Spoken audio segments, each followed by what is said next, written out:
به نام یاد الله. هموطنان عزیز سلام و وقتتان بخیر.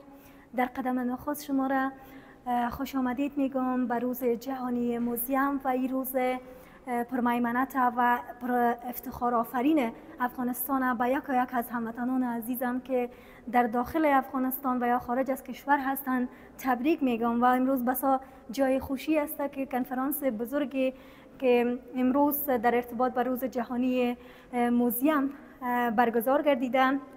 در این کنفرانس خیلی از رؤسا بلندپایه های مقامات و همچنان بعضی از اساتید پوهنتون کابل و جناب رئیس معین اطلاعات و فرهنگ هم اینجا حضور دارند.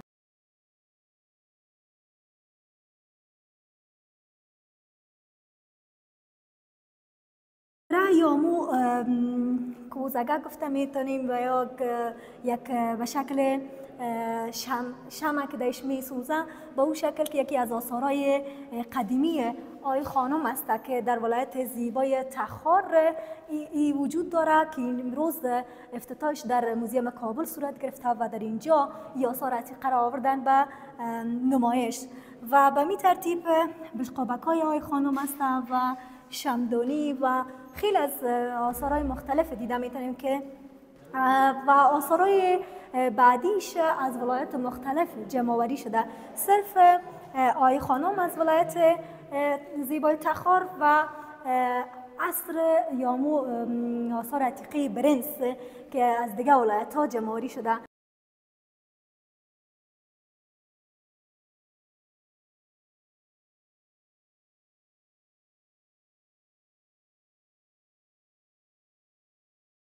جور باشی آباد باشی جان ما جانان ما، خوش باشی در گل جهان جان افغانستان ما. جور باشی آباد باشی جان ما جانان ما، جور باشی آباد باشی جان ما جانان ما. قلب آسیای ما میهن آبای ما، قلب آسیای ما میهن آبای ما. جانم به قربان تو خاک اولیای ما، جانم به قربان تو خاک اولیای ما. توی روح جان ما وطن خراسان ما، جور باشی آباد باشی جان ما جانان ما، جور باشی آباد باشی جان ما جانان ما. خوش باشی در گل جهان جان افغانستان ما، جور باشی آباد باشی جان ما جانان ما، جور باشی آباد باشی جان ما جانان ما. نام جاویدان تو اسم دلیران تو، نام جاویدان تو اسم دلیران تو. در تاریخ نوشته شد نام شیرمردان تو، در تاریخ نوشته شد نام شیرمردان تو.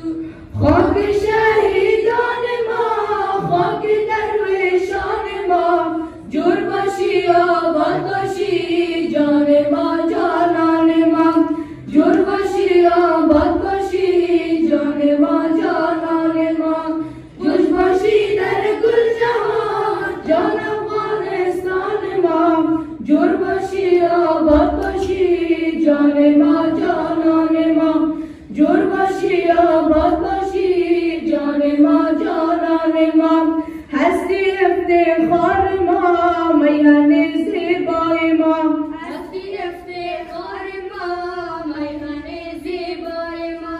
هر سنگ و کلوخ تو لال و جواهر ما، هر سنگ و کلوخ تو لال و جواهر ما.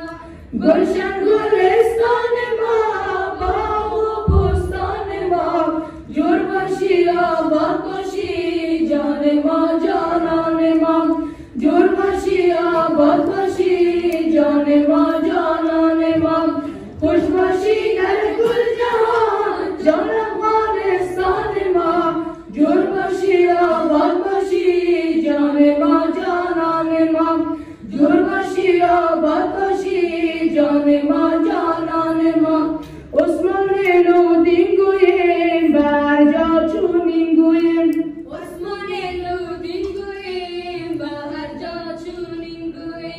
خانه شیران است او را بهترین گویم خانه شیران است او را بهترین گویم جان افغان افغان ما ملک شیر مردان ما جور باشی آباد باشی جان ما جانان ما جور باشی آباد باشی جان ما جانان ما خوش باشی در گل جهان جان افغانستان ما جور باشی آباد باشی جان ما جان